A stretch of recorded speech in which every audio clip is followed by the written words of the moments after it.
Wedding morning, my fiancée smirked. Half of this is mine now. Walk away and watch me take it all. After I caught her. My name is Brendan. I'm 29, and on the morning of my wedding, I should have been nervous about vows or the ceremony, not about whether the woman I was about to marry was lying to my face. Yet that's where I found myself. I didn't wake up with butterflies in my stomach. I woke up with suspicion gnawing at me, the kind that doesn't let you breathe right. It started with the buzzing of her phone. Caroline had always been careless about silencing it, but that morning it was different. Her phone lit up over and over again on the nightstand, screen glowing in the half-dark. At first, I told myself not to check. I tried to close my eyes again, but the buzzing came like clockwork every minute. Curiosity, no. Paranoia, one. The contact name flashing wasn't a normal one. Not Mom, or Taylor, or work. It was saved as studio. Caroline wasn't an artist. She didn't record music. She had no business being in any studio. The first message read, "Last night was perfect. Can't believe you still went through with the rehearsal." Another buzz. "Don't forget me when you're standing up there with him." My chest tightened. I scrolled further. The conversation stretched back weeks. Late-night messages, private jokes, and words no woman about to marry someone should ever send. They weren't just friendly notes. These were loaded, intimate, and full of the kind of familiarity that only comes from meeting often. I didn't storm out of bed. I didn't shout. I just sat there, letting the ugly truth sink in. She had been cheating, or at the very least, hiding someone so close that he felt entitled to call her the night before our wedding. My first instinct was flight. Cancel the whole thing. Walk away. Spare myself the humiliation of saying vows that had already been broken. I put on my shirt slowly, trying to keep my hands from shaking. My suitcase wasn't even zipped yet. We were supposed to leave straight for a short honeymoon right after the ceremony. As I started gathering clothes, Caroline stirred, blinking awake. She saw me standing there by the closet, holding her phone. For a split second, her face flickered with guilt. But it was gone so fast I almost thought I imagined it. "You're up early," she said, voice still thick with sleep. I didn't answer. I showed her the screen. Her eyes darted to the messages, then back to me. Not a hint of panic. No begging me to listen, no rush to explain. Instead, she tilted her head slightly and smirked. "So you snooped through my phone now?" That was it. That was her defense. Not denial, not shame, accusation. I told her I wasn't marrying someone who thought sneaking around the week of her wedding was acceptable. I grabbed my tie, stuffed it into the suitcase, and said I was leaving before I made a bigger mistake. That was when she got up. She wasn't crying or pleading. She moved slowly, deliberately, like someone who had already rehearsed this scene in her mind. She opened the drawer of the bedside table and pulled out a thin folder. It was a manila file I recognized immediately, the prenup. She held it like a weapon, flipping it open and tossing it onto the bed. Pages fanned out, covered in neat, legal wording. "Go ahead," she said, her voice steady, almost amused. "Leave. But remember, half of this is mine now. You'll be crawling back when you realize you can't afford that life without me." Her words froze me more than the betrayal. I stared at the documents. We had signed a prenup months earlier, drafted by my lawyer friend Miles, designed to keep our finances separate. Caroline hadn't been happy about it, but she signed because she wanted the wedding to move forward. The whole point was to protect what I had worked for before we ever met. Yet as my eyes scanned the lines in front of me, I saw phrases I didn't remember. Terms about shared assets, clauses about spousal entitlement if separation happened after the wedding. It was all written so smoothly, it looked legitimate. But I knew those conditions hadn't been in the version I signed. I picked up one page, my hands trembling now. Caroline crossed her arms, smirking like a gambler who just laid down a winning card. "You think you're the one with power here? You walk out, and I make sure you regret it. Lawyers will tear you apart. Your accounts, your apartment, even that little brokerage account you're so proud of, it all becomes leverage. Do you really want to explain to your family why you gave it all up because of some text messages you misunderstood?" Her confidence scared me more than the cheating itself. She wasn't just bluffing. She had something she believed was airtight, a trap I hadn't seen coming. I asked myself one question. How? How had the prenup I signed months ago suddenly turned into this? Had she swapped the papers? Had she tampered with the safe in my office where I kept a copy?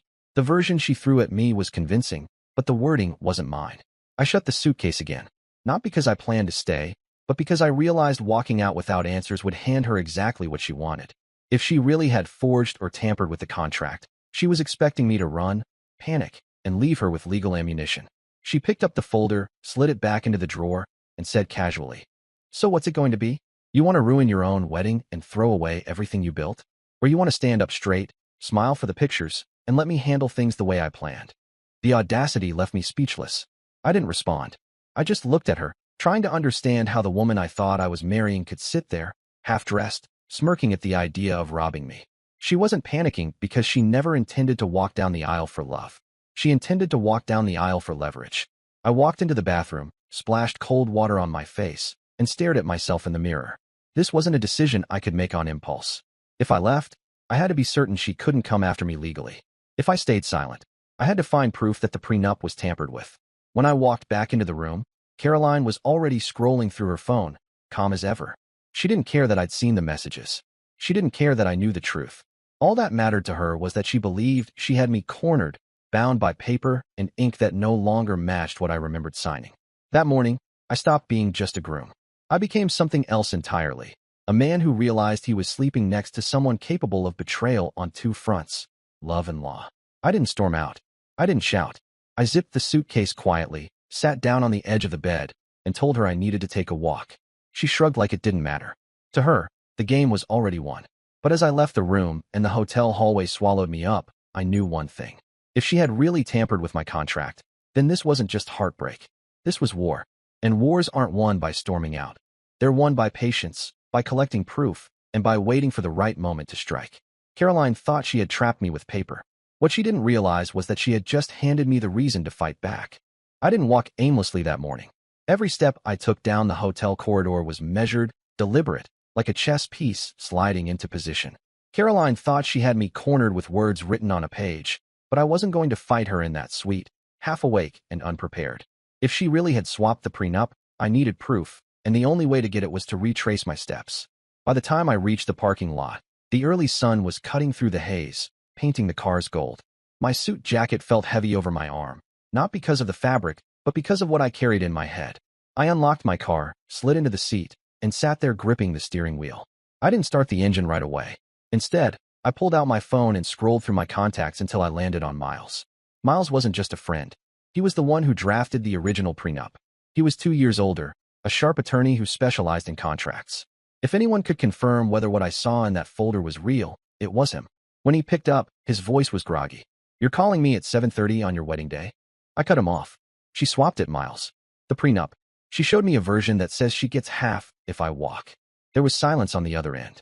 Then, in a lower tone, "Bring it to me. Now." I didn't waste time explaining. I started the engine and drove to my office. Caroline probably assumed I'd just cool off and come back, ready to put on a smile for the guests. That assumption was the one advantage I had left. When I reached the office, the building was mostly empty. Saturday mornings don't attract employees to downtown. I took the elevator up, the hum echoing in the silence, and walked into my corner office. My safe was hidden behind a cabinet, nothing high-tech, just a fireproof lockbox, but secure enough for personal documents. I spun the combination, tugged the handle, and pulled it open. The folder was there. At first, relief washed over me. Maybe I was imagining everything. Maybe the original was still here, untouched. But when I pulled it out and flipped open the pages, my stomach dropped. It wasn't my prenup. The wording matched the one Caroline had thrown at me. Spousal entitlement, shared assets, the works. Gone was the crisp language Miles had drafted to protect me. Instead, this document made me look like a fool who had handed her half my life on a silver platter. I slammed the safe shut and leaned against the desk. For the first time that morning, panic threatened to take hold. But I forced myself to breathe.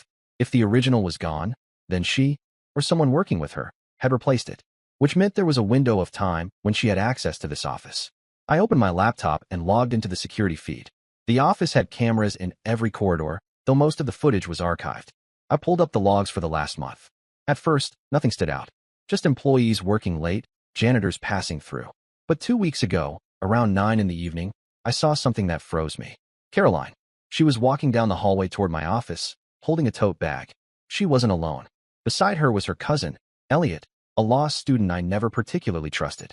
He had that slick charm that made you think twice about every word he said. They walked directly into my office. Elliot glanced up at the camera once, smirking. Caroline didn't even bother. They disappeared inside for 20 minutes. When they came back out, Caroline was laughing, covering her mouth as if she had just pulled the prank of a lifetime. The feed didn't show what they did inside, but I didn't need it spelled out. They had gone into my office to swap the document. Elliot probably knew enough about contracts to draft a believable forgery. Caroline brought him in as her accomplice. Together, they had set the trap. I saved the clip and forwarded it to myself. Then I called Miles again. When I told him what I found, he didn't sound surprised. I warned you, Brendan. She hated that prenup. She probably thought it was insulting. But forging and substituting it? That's criminal. Can I prove it? Yes. The version I drafted is stored in my system. I have the original draft, timestamps, and even the emails we exchanged when we reviewed it. What you have now is a counterfeit. If she tries to enforce it, she'll go down for fraud. For the first time since the confrontation, I felt my chest loosen. Caroline hadn't won yet. She had played her hand early, confident I'd cave. But she had underestimated me. I locked the forged prenup back in the safe. Evidence. I wasn't going to confront her with it just yet. No, if I wanted to expose her, it had to be public. It had to be undeniable. I left the office and drove straight to Miles' apartment. He met me in a t-shirt, coffee in hand, hair unkempt, but his eyes were sharp. He laid the original draft on the table, side by side with the forged one I brought. See here, he said, pointing to a section. My draft says assets prior to marriage remain separate property. The forged one says assets will be considered marital property upon consummation of the marriage. That's not a typo. That's deliberate alteration. He flipped another page. Here's where I required both parties to keep debts separate. The forged one says debts can be pooled and shared equally. That's Elliot's handiwork. Amateur, but dangerous enough. I sat back, staring at the pages. Caroline wasn't just protecting herself. She was positioning herself to take everything I had worked for, my apartment, my accounts, even liability for debts she hadn't told me about. Miles leaned forward. Listen carefully. Don't confront her yet. Play along. If she thinks she's already won, she'll get careless. Get her to admit it. Record her. I'll be ready to back you legally. But Brendan, you can't marry her. Not after this. I nodded. My resolve hardened. Whatever happened next, I wouldn't walk into that venue blind. By the time I left Miles' place, it was nearly noon. Guests were already starting to gather at the hotel. Caroline had probably texted me by then, wondering where I was. I checked my phone. 6 missed calls, 3 messages. The last one read, "Don't embarrass yourself. Just come back. We'll talk later." No apology. No denial. Just control. Instead of replying, I drove to my brokerage firm. I wanted to make sure nothing else had been tampered with. When I logged into my account, I froze again. A request had been submitted to transfer part of my portfolio into a new account labeled as joint marital funds. It hadn't gone through yet. The system flagged it for manual approval, but the request was sitting there, waiting. She wasn't wasting time. She was accelerating. That discovery rattled me more than anything. The forgery was one thing, but this was active theft. If I hadn't checked, she might have siphoned thousands out under the guise of marital access. I printed the request form, stamped it with the date, and slid it into my folder with the forged prenup. The case against her was building itself. By evening, I returned to the hotel. Caroline was waiting in the lobby, wearing a robe and sipping champagne like she had spent the day at a spa. When she saw me, she smiled faintly. "Decided to come back to your senses?" I didn't answer. I smiled instead. A tight smile, one she mistook for surrender. I leaned down, kissed her cheek, and told her I was tired and needed rest before tomorrow. She bought it. Of course she did. Arrogance was her weakness. She believed the papers were enough to keep me tied down. She didn't realize I had already pulled half the thread loose. That night, as she slept peacefully beside me, I stared at the ceiling.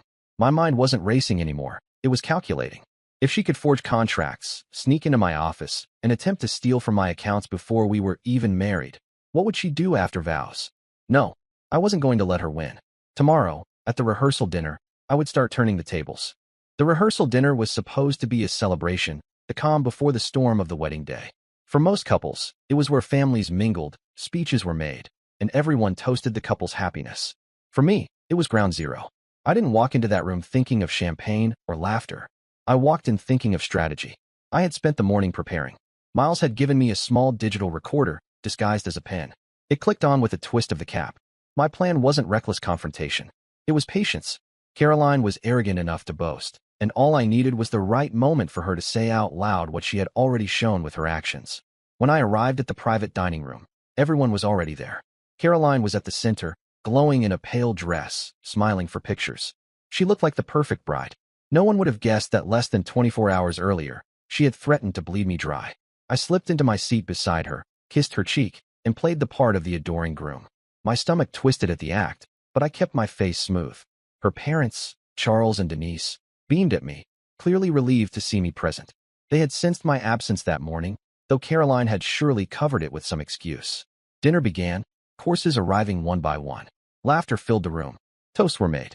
Caroline clinked her glass, thanking everyone for coming, her voice sweet and warm. She knew how to perform. It made my skin crawl. Halfway through the meal, as servers cleared plates, I noticed Caroline lean toward her bridesmaid, Tessa, one of her oldest friends. They whispered, giggling. I angled the pen recorder on the table closer, pretending to adjust my napkin. Then I heard it. Caroline's voice, low but distinct. By tomorrow, I'll have the keys, the accounts, the apartment, everything. He doesn't even realize it yet. Tessa laughed nervously. You sound like a villain. Caroline shrugged. Maybe. But after what I've put into this, I deserve it. He's not going anywhere. He can't. Even if he tries, I'll make sure he regrets it. My pulse quickened. She wasn't just admitting the plan, she was reveling in it. That arrogance, that absolute confidence, it was exactly what I needed. I kept my expression neutral, forcing a small laugh at some unrelated joke from across the table. Inside, though, I was coiling tighter and tighter, storing every word. Later, when dessert was served, I excused myself. I told Caroline's parents I wanted to show them something. They followed me into the hallway, puzzled. I pulled out my phone, played them the security footage of Caroline and Elliot entering my office 2 weeks earlier. Charles frowned immediately. That's Caroline. Denise's hand flew to her mouth. What is she doing there? I explained calmly, in as few words as possible, how the prenup had been tampered with, how Elliot, their nephew, had helped, how Caroline planned to use the forgery to seize assets if I tried to walk away. Denise looked pale, whispering, this can't be true. Charles, though, wasn't soft about it. He turned hard, jaw clenched. I paid for half this wedding, he muttered. If what you're saying is true, she's using us too. I didn't push further. I just handed them a copy of the forged prenup alongside the draft Miles had saved. Look for yourselves. Tomorrow, she'll try to play it off. But if you still doubt me, keep this. You'll see soon enough. They didn't say much after that. They went back to the dining room quieter than before, while I lingered in the hall, steadying myself. When I returned, Caroline's eyes locked on me instantly.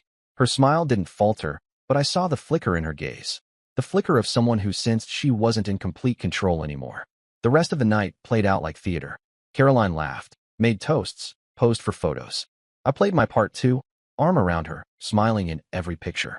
But under the surface, tension thickened. Later, when most guests had left, Caroline cornered me outside the dining room. The air smelled of wine and wilted flowers. She pressed her hand against my chest, voice low. You've been distant all day? Don't think I didn't notice. I looked down at her, expression calm. Maybe I've just been thinking. About leaving? Her tone sharpened, the mask slipping. Because if you're thinking that, don't. You walk away from me, and I'll destroy you. You know I can. Her words cut sharper than any blade. But I didn't flinch. Instead, I slipped my hand into my pocket, clicking the recorder pin back on. Caroline leaned closer, eyes glinting. You think people will believe you if you say I cheated? Please. I'll tell them you were controlling, that you threatened me, that you tried to force me into signing things I didn't understand. Who do you think the courts will believe? A man with money? Or a woman saying she was manipulated? I stayed silent. She filled the silence with venom. You try to ruin me, I'll ruin you faster. Your reputation, your career, I'll take it all. You won't just lose half. You'll lose everything. Her voice echoed in the empty hall. What she didn't realize was that every word was being captured. Every syllable of threat, every ounce of arrogance, immortalized in that pen. I stepped back, forcing a faint smile. You sound sure of yourself. She smirked. I am. You should be too. And with that, she walked back into the dining room, leaving me alone. I leaned against the wall, exhaling slowly. She thought she had scared me into silence. What she had really done was hand me the final piece of evidence I needed. When I returned inside, her parents were watching her with new eyes. I saw Charles lean in to whisper something harshly. Caroline's face flushed, but she laughed it off, raising her glass again.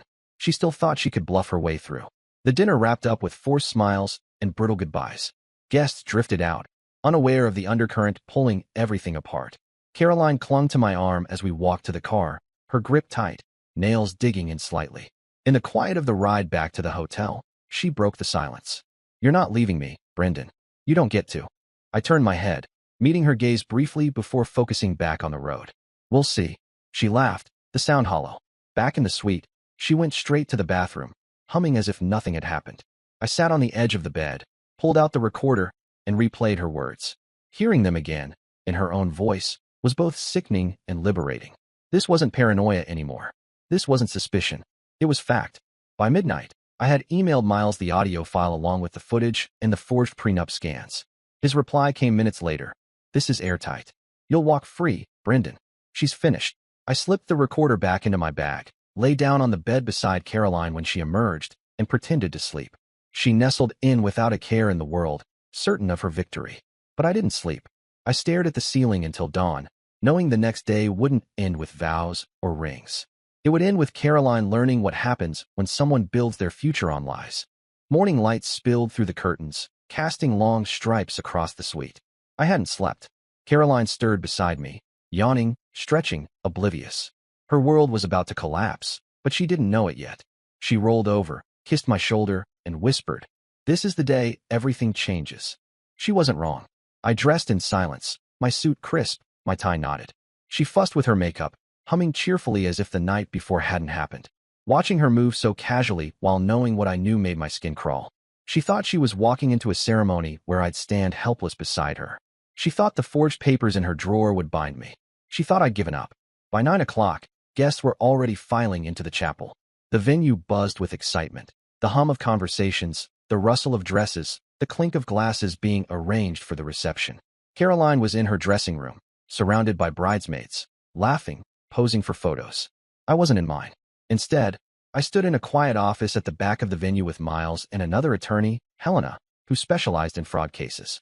On the desk lay a neat folder, the authentic prenup, Miles' time-stamped emails, the footage of Caroline and Elliot sneaking into my office, and the audio of her threats from the rehearsal dinner. It was all organized, undeniable. Helena slid her glasses higher. "You ready?" I nodded. My throat was dry, but my resolve was iron. "Let's do this." At 10 o'clock sharp, when the wedding was meant to begin, the venue coordinator knocked on Caroline's dressing room door. She opened it, expecting to be called to line up. Instead, Helena stepped inside, flanked by Charles and Denise. Caroline blinked, confused. "What's going on?" Helena's voice was calm, professional. "Miss Sinclair, you are being served notice regarding allegations of contract forgery, attempted fraud, and unauthorized access to financial accounts." She placed the envelope into Caroline's stunned hands. For a moment, Caroline laughed. Actually laughed, as if it were a joke. "This is ridiculous." But Charles wasn't laughing. His face was red with rage. "Tell me it isn't true, Caroline. Tell me you didn't break into his office with Elliot." Her smile faltered. "Dad, Denise cut her off, tears in her eyes. "We saw the footage." Caroline's bridesmaids froze, the room tense, whispers flying. Caroline looked around, desperate, but every eye was on her. She clutched the envelope, tried to rip it, but Helena snatched it back calmly. "Destroying this won't erase the evidence." Caroline's mask cracked. She turned on me when I entered behind them, her voice sharp, shrill. "You set me up." I kept my expression steady. "No, Caroline. You set yourself up. All I did was keep the receipts." She lunged toward me, voice shaking. "You can't do this. You think people will believe you over me? I'll tell them you forced me, that you trapped me." I pulled the pen recorder from my pocket and clicked play. Her own voice filled the room, cold and venomous. "You walk away from me, and I'll destroy you. You know I can." The room went silent. The only sound was her voice, echoing back at her. Bridesmaids stared, horrified. Charles stepped back, disgust written all over his face. Caroline's skin drained of color. She stammered, reaching for the recorder, but I pulled it back. She wasn't in control anymore. By then, venue staff had stepped in, whispering nervously. Guests were starting to notice the delay. Some wandered toward the hall, sensing tension. Caroline's perfect facade was cracking in real time. And then came the final blow. Helena handed Charles the bank transfer request Caroline had submitted to my brokerage firm. "Your daughter attempted to move significant funds without authorization. This document alone could result in criminal charges." Charles looked at Caroline like he no longer recognized her. "You've embarrassed all of us," he said quietly. "This wedding is over." Caroline screamed then. A raw, desperate sound. She tried to lunge at me again, but Denise grabbed her arm, pulling her back. Bridesmaids shuffled awkwardly out of the room, one muttering that she didn't sign up for this drama. The coordinator, pale and shaken, stepped forward. "Should I cancel the ceremony?" "Yes," I said simply. "Cancel it." Word spread fast. Guests murmured. Whispers rippled through the chapel as people realized the bride wasn't coming. Phones buzzed. Photos were snapped. In a matter of minutes, the fairy tale wedding had collapsed into a scandal. Caroline's family hustled her out of the dressing room, her screams echoing down the hallway. "He's lying." All of it's lies. But the recordings, the footage, the documents, all of it said otherwise. By noon, Caroline was gone, escorted out by her own parents, who refused to look at me as they passed. Not because they blamed me, because they were ashamed of her. I stayed behind in the empty chapel, the flowers still fresh, the music still cued, the aisle still waiting. It should have been the happiest day of my life. Instead, it was the day I dodged a disaster. But it didn't end there. Within a week, the fallout hit hard. Elliot, her cousin, was exposed when the footage reached the dean of his law school. Forgery and fraud aren't the kinds of stains you scrub off a resume. He was expelled immediately. Caroline tried to fight back, of course. She posted online, spinning stories about emotional abuse, claiming I had manipulated her into signing things. But when the audio of her threats leaked, her own voice promising to ruin me, the sympathy she begged for turned into disgust. Comments flooded her pages, not with support, but with outrage. Her job at the marketing firm didn't last either. Employers don't look kindly on staff facing fraud investigations. She was quietly let go within a month. As for the prenup, the courts didn't even entertain her forged version. Miles and Helena dismantled it effortlessly, proving the original draft beyond a doubt. My assets were safe, but Caroline wasn't. Legal charges stuck. Not enough to send her to prison long-term, but enough to leave her with a record that would shadow her for years. Attempted fraud, unauthorized access, conspiracy. Elliot's name appeared right alongside hers. I didn't celebrate. There was no joy in watching someone I once thought I loved destroy herself. But there was relief. Relief that I had seen the truth in time, that I had gathered proof, that I had walked away intact. In the months that followed, I rebuilt. Sold the apartment we had once shared dreams of decorating. Moved into a quieter neighborhood. Focused on work. People whispered, of course. Some colleagues looked at me with pity, others with respect. But I carried myself forward, head high, because I hadn't been broken. And Caroline, the last I heard, she was back living with her parents, estranged from most of her friends. Tessa cut her off completely. Her reputation in our circle was ruined. She had tried to take half of everything, and instead she lost it all. That morning, when she smirked and said, "Half of this is mine now. Walk away and watch me take it all," she believed it. She believed she had me cornered. But lies can't hold forever. Not against truth. Not against evidence. And so, on the day that was supposed to bind us together, we were bound in a different way. Her to the consequences of her greed. Me to the knowledge that sometimes the best decision you can make is to walk away before the damage is permanent.